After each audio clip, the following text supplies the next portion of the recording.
6 years ago, in April 2019, I stood in this same location and made a video answering one of the questions I get asked the most by foreigners thinking about moving to Russia. Can you live and work in Moscow without speaking Russian? At the time, I gave my own honest take based on my personal experience, and that video ended up being really useful for a lot of people. The video actually got 100,000 views, and it was my first big hit on this channel. Fast forward to today, to 2025, and that question hasn't gone away. In fact, I'd say I get asked it even more now.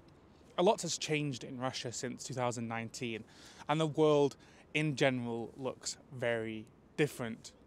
One big factor in 2025 is the introduction of a new visa for foreign citizens, commonly called the Shared Values Visa, and it's specifically designed for conservative Westerners who feel out of place in their home countries and they're looking for something different. That doesn't actually describe me at all, but it does describe a fair number of people who watch my videos, people who message me, and people who send me emails. So I figured it's time for an update. So in this video, I'm going to answer the question, is it still possible to live in Moscow without speaking Russian? Has anything changed in the past 6 years?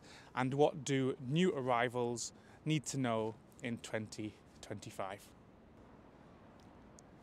Back in 2019, I said that the overall level of English in Russia was quite low, especially among older generations and especially outside of the bigger cities like Moscow and St. Petersburg. Well, 6 years later, I can confidently say that absolutely nothing has changed. Just like before, most Russians learn English in school, and many even take an English class at university. But for the vast majority of people, it just never sticks. As soon as they finish their studies, they stop using it, and before long, it's gone. Sure, they might remember a few basic words, yes, no, please, thank you, but trying to have a proper conversation with the average Russian person, it's just not going to happen. And that even applies in the capital, even applies in Moscow. Why is English proficiency still so low? It's simple. The answer is very simple. No practice. After finishing school, Russians rarely get a chance to use English in their daily lives. It's the same reason Brits forget their GCSE French, or Americans struggle to remember high school Spanish. If you don't use it, you lose it. That being said, there are places in Moscow in 2025 where English is widely spoken. For example, go to an upscale bar in Patriarch Ponds and you'll find a ton of professionals who use English for work or travel. Head to a student nightclub and you'll probably meet a lot of young people, very kind, very friendly young people who speak English impressively well. And of course, fluent English speakers exist in all age groups, in all jobs and in all parts of the city. They're just harder to find.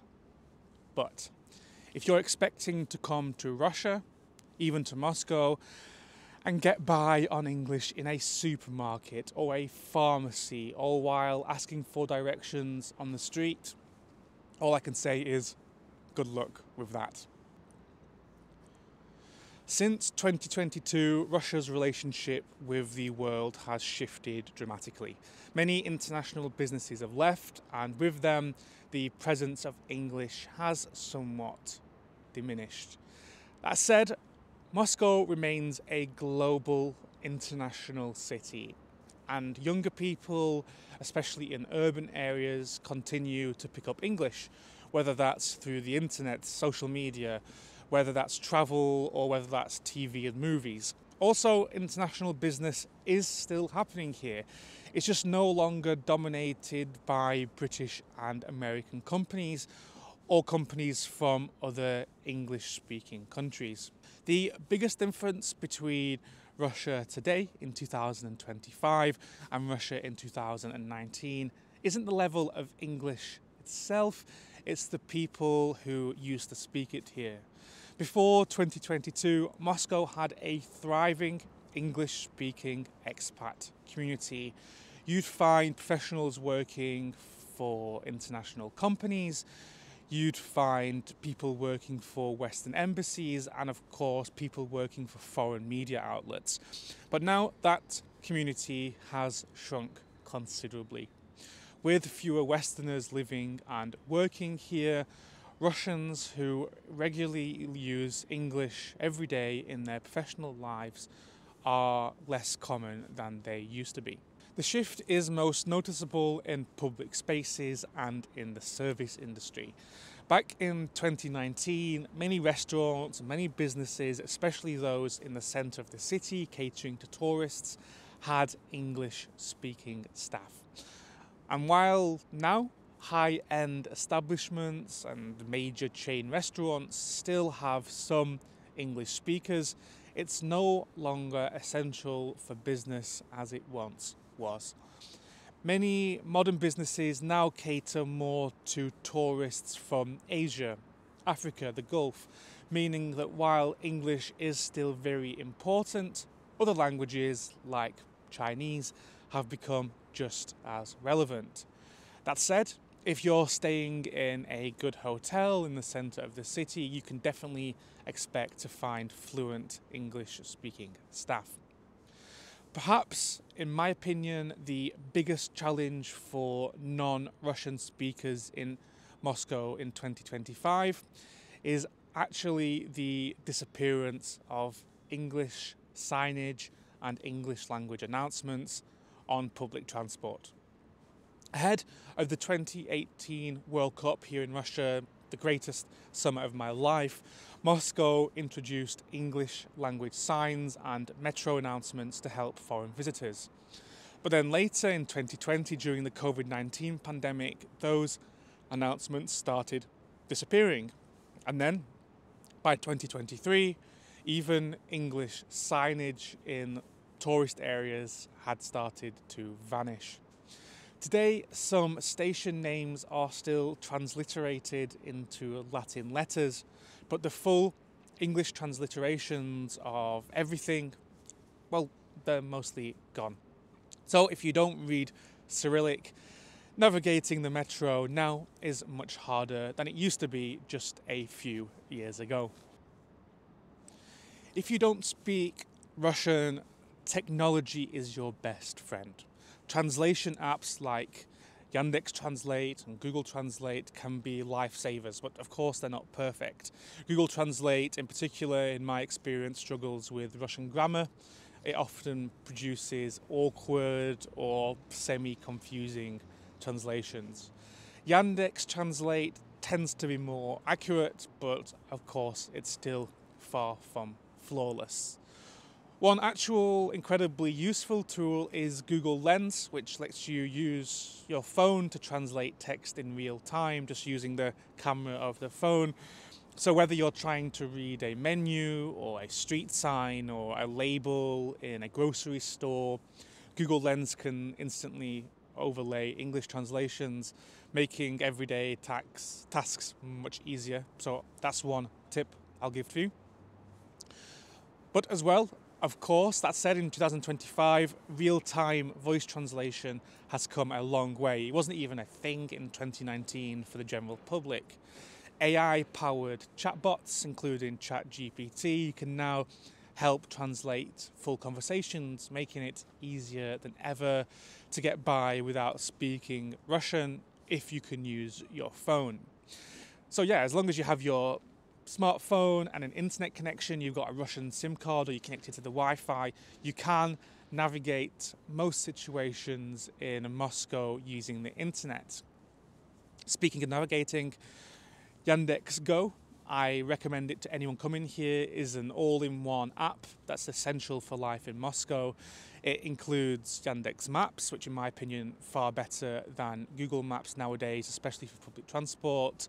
Yandex Yeda, which is the food delivery service, and Yandex Taxi. It's basically Russia's equivalent of every Western app put together, and it's all in English.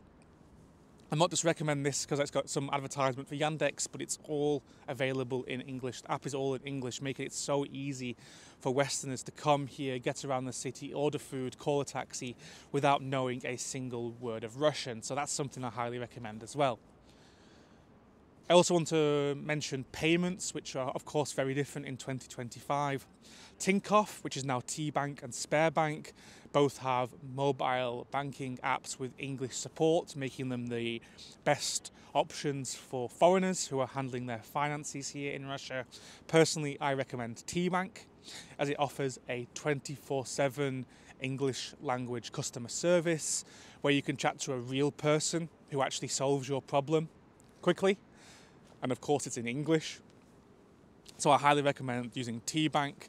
And since Google Pay and Google Apps no longer work here in Russia, having a Russian bank card and using these apps is essential for everyday purchases, from metro rides to restaurant bills. So the fact that an app is in English, it's very helpful. However, I want to talk about technology having its limits.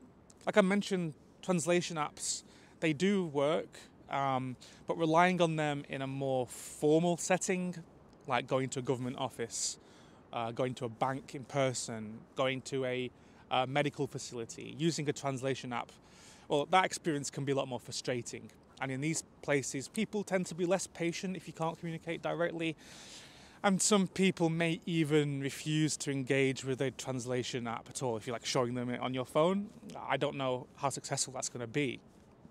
So while tech can definitely bridge the language gap in everyday life, it's still no substitute for learning some basic Russian. If you're thinking about living in Russia as an expat, moving here to live, not just to travel, Russian isn't just helpful, it's absolutely essential for almost all aspects of daily life. The Western expat presence here in Moscow is much smaller than it once was. In the past, large communities of foreigners worked in Moscow in international business, media, diplomatic roles, but today most of those opportunities have gone, and English-speaking spaces have become fewer and fewer, making Russian even more important for daily survival. Many expats who don't speak Russian at all end up relying entirely on others for the simplest tasks. You need to call a plumber, you need to make a doctor's appointment, you need to open a bank account. Without a Russian, these everyday things, these everyday tasks can become quite complicated, or in some cases even impossible, unless you have a local friend or a local colleague to help. And yet, I've met expats who have lived here for more than 10 years, much longer than I have, and they still can't handle basic tasks on their own. Every time they need something, they have to call a friend. It goes something like this: hey, can you come with me to the doctor tomorrow, please? Or, hey, can you call the plumber? I've got a problem in my apartment. Can you imagine living life like this? Yeah, I know so many people who live their life like this. Even, hey, there's something wrong with my apartment. Can you come round and deal with my landlord for me, please? Is that really how people want to live? They may have a social life inside of their ever-decreasing expat bubble, surrounded by fellow English speakers, but outside of that, they have zero independence. Imagine being in your 30s like I am, your 40s, older, and still needing help for every little thing. It's an incredibly restrictive way to live. So if you're happy staying inside that bubble, relying on others for everything, then sure, don't bother learning Russian. But if you want to be a fully independent adult, a fully functioning member of society, able to navigate Moscow on your own, please at least some basic Russian. It's a must. You don't need to be fluent, but knowing key phrases, understanding common words, and being able to just read everything around you, whether that's a menu or a sign, it'll massively improve your quality of life. It's the difference between feeling like a lost tourist who's just here permanently and actually feeling like you live here and like you belong here. Shopping, eating out, and handling daily tasks in Moscow without speaking Russian is possible, but it requires a lot of patience. Some things since my last video in 2019 have massively improved actually. Most major supermarkets now have self-checkout machines and you can pick English as an option, which just wasn't the case before, which is some massive help. However, of course, if you need some personal help from a cashier, you really cannot count on any of them speaking a word of English. Restaurants in central Moscow, in central St. Petersburg, and in other big cities may still cater to English-speaking customers, having English language menus. But in other cities and outside the centre of major metropolitan cities, you will likely need a translation app or at least some basic Russian. Or, of course, you could always rely on big nationwide chains. For example, Shokoladnitsa, which is all over the country and has an English language menu anywhere you go. Where things get significantly more difficult, in my opinion, is bureaucracy.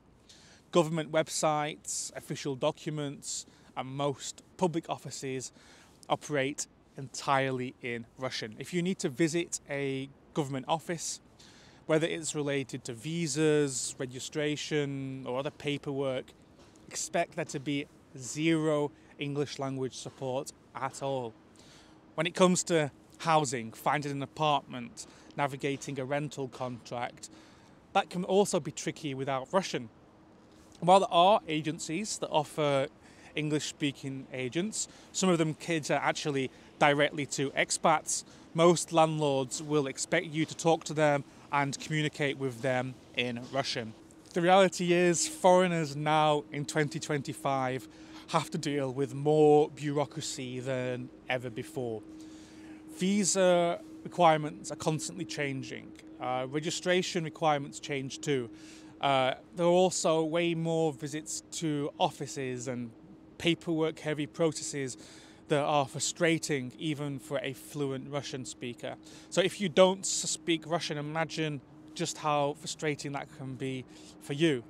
And if you plan on staying here long term, I highly recommend bring along a Russian-speaking friend or hire help, or even better, learn Russian. Or, of course, it's not easy, you can't just do it immediately, but you need it. Otherwise, you really have to be prepared for a ton of trial and error and a lot of Google Translate. If you're moving to Russia and looking for work, good news, English-speaking jobs still exist, but they are harder to come by now than before. Teaching English remains one of the most accessible roles for foreigners, but beyond that, opportunities are quite limited. Many international companies have left the country, meaning there are fewer positions where English is the primary working language. That said, many businesses still require English speakers for things like international trade, which is becoming ever more complex and ever more important. And fluency in English there is still highly valuable. But of course, companies also prefer candidates who speak Russian. So while English can help you get a foot in the door, learning Russian will greatly improve your chances of landing a good job and advancing in your career here in Russia.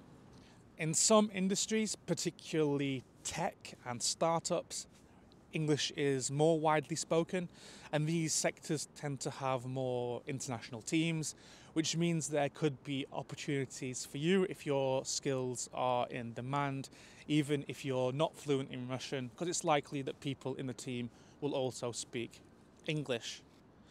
If we talk about education, if you're considering studying in Russia, Moscow universities offer many English-taught courses, and these universities are actively working to attract international students, particularly from Africa and Asia. Scholarships are also available for foreign students, and some universities are doing their best to welcome international applicants, even with the current geopolitical climate. However, of course, most university courses are still in Russian, and with far more programs available in Russian than English, international students who come here to study often find themselves learning Russian as part of their education, making it almost like a second degree. So if you plan on studying here long term, learning Russian is essential for both academic success and navigating daily, everyday life. So, in conclusion, can you live in Moscow without speaking Russian? Yes. But will your experience be smooth and easy? No, not necessarily. If you're just visiting, translation apps and very basic phrases will definitely get you by. But if you're planning on staying here long term, Russian is a game changer. It will open doors, it will make daily life easier, and it will help you feel more connected to the city. In the end, you can survive without the language, but thriving here, whether in your career, social life, or just everyday tasks, becomes much easier when you speak just a little bit of Russian.